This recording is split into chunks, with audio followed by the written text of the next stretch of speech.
daginn. Takk, Daniel. Ég tvöfaldur hérna með þetta. Það heyrist ágætlega í mér. Það stutt síðan að við nokkrir starfsmenn fórum í svona framkomunámskeið í bankanum. Þar var sagt að svona ákveðin no-no sem hann mátti segja og það var að segja að það væri gaman að sjá okkur í dag, gaman að sjá svona margir í dag. Það var í besta falli ofnota og í versta falli bara hallærislegt. En þegar maður horfir svona yfir þá er fjöldinn góður og ekkert annað hægt að segja en bara mjög gaman að sjá okkur. Tíminn ykkar er dýrmætur, þannig að takk fyrir að koma í dag. Sveinn Þórarinsson heiti ég og er hlutabréfasérfræðingur í Hagfræðideild Landsbankans. Kannski byrja að þakka Steindóri fyrir að opna fundinn og Daniel fyrir góða kynningu. Kynning Daniels var ítarleg og að okkur mati var þessi skýrsla mjög vönduð, enda tímafrek og erum mjög stolt af henni. Og þó efnahagsástandið sé að flesta mælikvarða gott, eins og kom fram hjá Daniel, þá þýðir það ekki að fjárfestingarákvarðanir séu auðveldar, þvert á móti. Og það er því ekki ástæðulaust að við höfum titilinn eins og hann er, vandi fylgir vegsamt hverri. Við höfum fengið í dag 2 ágæta herramenn úr Landsbankasamstæðinu til að fara yfir hlutabréfamarkaðinn og skuldabréfamarkaðinn og rýna í þá stöðu sem er þar. Í framhaldi af stuttum erindum þeirra mun koma hér upp aðilar í pallborði, þar sem við höfum ræðið þessi mál. Það eru þau Svanhildur Nanna Vigfúsdóttir, fjárfestir. Ásamt því að vera það, þá hefur hún alveg hátt í áratuga reynslu á fjármálamarkaði. Við erum líka með Jón Björnsson, forstjóra Festi í Eintölu, það ekki rétt hjá mér? Já. Og sem er náttúrulega með, eins og flesti þekkja, víðtæka reynslu af smásölumarkaði, bæði hér og erlendis. Síðan erum við með Ólaf Sigurðsson, framkvæmdastjóra Stafa lífeyrissjóðs, sem innan skamms verður nýr framkvæmdastjóri Birtu lífeyrissjóðs, sem er þá sameinaður lífeyrissjóðs og Stafa. Pallborðið mun ræða í rauninni hvað staða efnahagsmála í dag hefur, hvað þýðingu hún hefur fyrir verðbréfamarkaðinn. Eitthvað sem ætti náttúrulega auðvitað að brenna á ykkur, kæru gestir. Við ætlum að leyfa ykkur að senda inn spurningar á meðan að pallborðið er. Þið megið bara senda á annarkvæmt í gegnum Twitter, hashtagið Hagshow eða bara á e-mail sem held ég kemur fram þarna, landsbankinn@landsbankinn. Endilega senda áhugaverðar spurningar þar og við munum reyna fremstu megni að koma þeim að. En það er svo sem ekki eftir nokkru að bíða. Ég ætla að bjóða fyrst upp í pontu hann Halldór Kristinsson, deildarstjóra eignastýringar hjá Landsbankanum, þar sem hann mun fara yfir skuldabréfamarkaðinn hér á landi.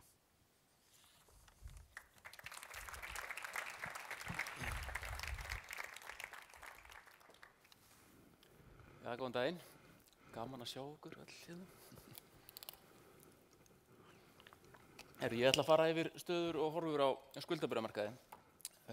Byrja aðeins bara svona snögglega aðeins að fjalla það sem ég og við erum að gera. Ég er yfir hópi sjóðstjóra í eignastýringu Landsbankans. Við erum í kringum 200 milljarða í sérgreindum söfnum, 65–70% í skuldabréfum og öðrum vaxtaberandi eignum. Erum 5 mjög reynslumiklir sjóðstjórar og erum að bjóða svona upp á sérsniðar skuldabréfastefnur samkvæmt áhættuvilja fjárfesta. Við metum þannig að árangurinn okkar hafi verið mjög góður. Hann er samt ekki opinber, af því við erum ekki í rauninni með neina sjóði, en það er svo sem hægt að sjá opinbera tölur varðandi ávöxtun íslenska lífeyrissjóðsins sem við erum að stýra, bara inn á keldunni.is eða landsbanki.is. Og síðan er það reyndar opinbert að við erum að stýra fjármunum fyrir tryggingarsjóð innstæðueigenda ásamt 2 öðrum eignastýrendum og það er gert opinbert árlega árangur þeirra og við höfum rauninni komið best út undanfarin 3 ár. Bara svona aðeins að promóta hérna. En við höldum förum aðeins áfram varðandi skuldabréfamarkaðinn. Það er ágætt kannski að rýna aðeins bara svona í söguna þegar maður reyna að spá í framtíðinni. Ég setti hérna upp á tjaldið eitt íslenskt ríkisskuldabréf sem er RB31, 10 ára óverðtryggt skuldabréf. Og þið kannski sjáu þessa mynd að þróun á ávöxtunum þessa bréfs hefur verið svona mjög kannski event-drifin síðasta 2,5 ár. Það sem er líka áhugavert að sjá á þessari mynd að eru stýrivextir þeir sömu bæði upphafi tímabils og lok tímabils en samt þróun á ávöxtunarkröfu þarna í kringum 2%. Og sá fjárfesti sem haldið á þessu bréfi allan tíman búinn að fá í kringum 35–40% ávöxtun. Mig langar aðeins að fara svona yfir þessa tímalínu og byrjum bara í mitt ár 2014 þá byrjaði þá lækkaði Seðlabankinn stýrivexti meðal annars af því að þarna var svona í fyrsta skipti rauninni verðbólgan að fara undir verðbólgumarkmið Seðlabankans eins og Daniel kom inn á áðan. Og það var svolítið drifið áfram náttúrulega eins og við munum kannski af mikilli lækkun hrávöruvers í heiminum. Og á þessu tímabili líka voru náttúrulega erlendir aflandskrónu eigendur tiltölulega virkir á skuldabréfamarkaðnum. Og ég sýni þessi hringir rauninni ávöxtun sem að fjárfestar að fá á þessu íslenska ríkisskuldabréfi á þessu tímabili. Og þetta trend skilaði eitthvað rúmlega 10% ávöxtun. Verður síðan annar trigger á skuldabréfamarkaðnum sem sá að rauninni eru erlendir aflandskrónu eigendur frystir af Seðlabankanum sem svona hluti af undirbúningi fyrir afnámi gjaldeyrishafta. Og á sama tíma myndast töluverð umræða kjarasamninga og kjarasamningagerð og það veldur því að töluverð ótti myndast hjá skuldabréfaeigendum og menn hafa töluverð áhyggjur af vaxandi verðbólgu í kjölfar kjarasamningagerðar og krafan rýkur upp og þeir fjárfestar sem héldu á þessu bréfi á þessum tíma fengu þá mínus 16% ávöxtun í raun á þessu tímabili Það sem gerist síðan að Seðlabankinn hækkar vexti meðal annars vegna þess að verðbólguálag hafi rokið upp vegna væntinga verðbólgu í kjölfar kjarasamningagerðar. En verðbólgan kom svo sem aldrei og síðan gerist það fljótlega í kjölfarið að áætlun afnám gjaldeyrishafta og uppgjör á aflandskrónum tilkynnt og Ísland verður svona kannski best í heimi að einhverju leyti, lítil útgáfa framundan af ríkisskuldabréfum og lág skuldsetning og stuttu eftir það þá birtast erlendir fjárfestar á svokölluðum gulumiða og byrja að kaupa íslensk ríkisskuldabréf. Og þeir kaupa þau mjög aggressíft niður og á þessu tímabili Seðlabankinn samt að reyna að hækka vexti en ávöxtunarkrafan að lækka mjög skart. Og á þessum tímabili ávöxtun á þessu bréfi 26%. Síðan kemur annar trigger á þennan markað sem það að Seðlabankinn hækkar vexti enn og aftur og tilkynnir síðan smiðshöggið sitt, við getum sagt eins og hann orðaði sjálfur, sem rauninni takmarkanir erlenda fjárfesta á fjárfestingum í innlendum skuldabréfum. Það að segja svokallaða bindiskyldu sem hann síðan útfærir á árinu 2016. Þá rýkur krafan upp aftur og tapið verður kringum 11%. Síðan tilkynnir hann þessa bindiskyldu á þessu ári og þá rýkur þetta upp 6% aftur, neikvæð ávöxtun 6%.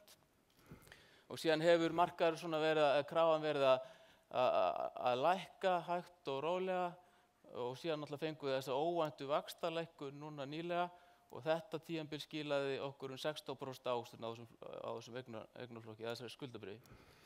Þannig að það búið að vera svaka partí og svaka rally á þessu íslenska áhættulausa skuldabréfi allan til langs tíma. Við erum nokkuð vissum fáum þetta allt endurgreitt á endanum 2031 en það töluverð sveifla. Við verum að þola töluverða sveiflu þess á milli. Framundan síðan auðvitað hugsanlega einhverjir svona trigger pointar eins og ég að benda á Það alls konar hlutir, alls konar óvissa framundan eins og við komum fram. Það krónan, það eru kjarasamningar viðræður. Það afnám gjaldeyrishafta, hvernig mun það fara, þróun raunvaxta, framboð eftirspurn, ný ríkisstjórn og annað. Og síðan má heldur ekki horfa fram með því að þessi hækkunarleggur, eða lækkun í kröfu, náttúrulega drifin áfram af eftirspurn erlendra aðila.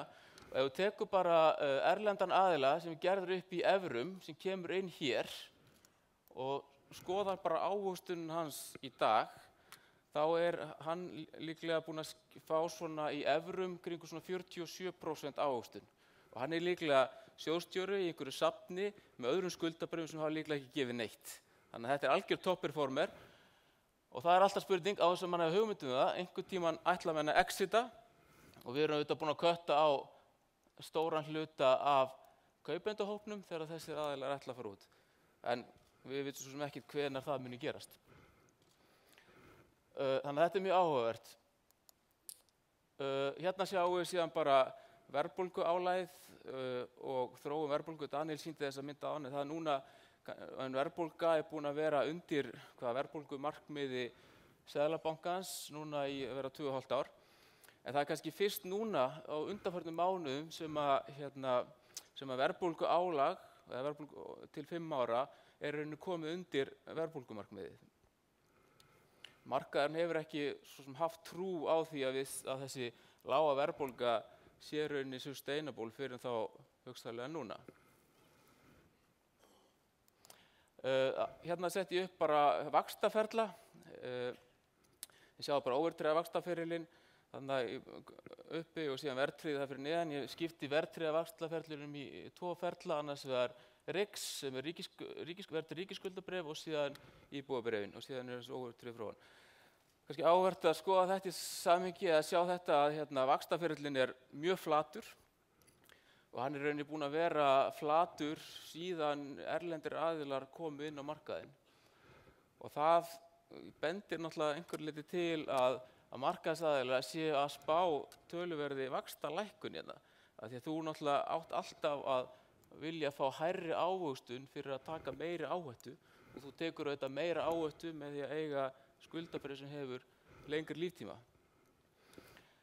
Þannig að það er klárlega verið að verðleggja vaxtalækkun til lengri tíma inn í hennar feril að mínum mati. Og við sjáum líka að verðbólguálag til 10 ára er núna komið í verðbólgumarkmið Seðlabankans. Þannig að markaðurinn hefur trú á því, virðist vera, að Seðlabankinn núna með sín tól og tæki muni geta haldið verðbólgu í sínu verðbólgumarkmiði næstu 10 árin að meðaltali. Og það er eitthvað nýtt fyrir okkur. Ég setti síðan upp bara 3 tiltölulega bara einfaldar sviðsmyndir. Það er svo sem Daniel kom aðeins inn á þetta áðan, en þetta er allt svona mjög einfalt. Gerum ráð fyrir bara í einni sviðsmynd að krónan hætti að styrkjast. Og við sáum það náttúrulega í síðustu peningamálum að Seðlabanki setti fram svona fráviksdæmi með verðbólguspá sem var þá með og án gengistyrkingar. Og ef við bara ber saman þessa verðbólguspá þeirra með og án, þá sjáum við þetta að ef að krónan hættir að styrkjast og byrjar að veikjast, þá náttúrulega er verðbólgan fljót að koma fram og fer þá fljótlega í rauninni yfir verðbólgumarkmið. Og markaður mun líklega bregðast mjög fljótt við því ef við sjáum einhvern slaka í þessari styrkingu með rauninni hækkun á verðbólguálagi sem líklega endurspeglast í sölu og óverðtryggðum eignum og hugsanlega kaup á verðtryggðum. Og þá koma líklega strax inn væntingar að vaxtalækkun á ferlinu sé lokið. Önnur einföld sviðsmynd er rauninni bara ef að krónan heldur áfram að styrkjast eins og kannski flestir rauninni er að gera ráð fyrir. Seðlabanki setti fram þessa fyrirgreindu verðbólguspá núna í peningamálum og þar kom fram ákveðnar forsendur gengistyrkingu. Það er rauninni sú gengistyrking hefur þegar raungerst bæði fyrir árið 2016 og 2017 og til þess að spá Seðlabankans standi þá þarf krónan rauninni að veikjast. Þannig að sú grunnspá er líklega að ofspá verðbólgunni og þá líklega að hún verði lægri og þá mun verðbólguálagið hugsanlega lækka ef að markaðurinn er ekki búinn að verðleggja þetta inn nú þegar. Og ef að verðbólguálag lækkar þá fer það líklega með kaupum á óverðtryggðum skuldabréf og þá er vaxtalækkun líkleg. Frekari vaxtalækkun líkleg. Önnur sviðsmynd sem ég setti aðeins inn sem ég veit að markaðurinn hefur verið að tala mikið undanfarið er rauninni og Daniel kom aðeins inn áðan er það að jafnvægisvextir í heiminum hafa almennt verið að lækka og ástæðan fyrir því er bara almennt rakin til lýðfræðilega þátta hærri lífsaldurs sem fylgir þá meiri sparnaður, tækninýjungar og hugsanlega minni fjárfesting í kjölfar þeirra tækninýjunga. Ég geti nefnt hluti kannski eins og Airbnb og Uber sem er einhverju leyti að nýta betur fasta fjármuni sem nú þegar til í heiminum og það minna fjárfesta. og síðan hafa menn bent á bara almenna áhættufælni almennings og fjárfesta í kjölfar fjármálahrunsins hér og erlendis. Og þannig að ef sparnaður eykst og fjárfesting dregst saman, þá ættu jafnvægisvextir að lækka og mynda Og ef að þetta á við hér, við getum svo sem séð í tölum Hagstofu og Seðlabanka að sparnaður í rauninni hefur sjaldan verið meiri, eigið fé hefur aldrei verið meira. Þannig að sá faktor, við getum tikkað í það box, en hvort að fjárfesting sé að draga saman. Við sjáum náttúrulega svo sem ekkert rosalega mikinn vöxt útlána eins og en almennt eru menn að spá töluverðum vexti í fjárfestingi hérna næstu misserin. En ef að þetta raungerist hér á Íslandi hjá okkur, þá náttúrulega munum við sjá rauninni allan vaxtaferilinn hliðrast niður, bæði verðtryggðan og óverðtryggðan. Já, bara til þess að ljúka þessu, sumar upp.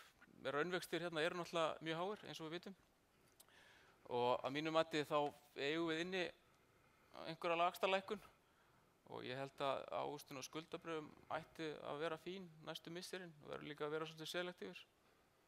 En eins og hefur komið fram hérna áður og mun komið fram örugglega oftar að það eru margir áhættuþættir framundan og ég myndi segja kannski að bara krónan væri þar einna stærst og þróun hennar. Takk fyrir mig.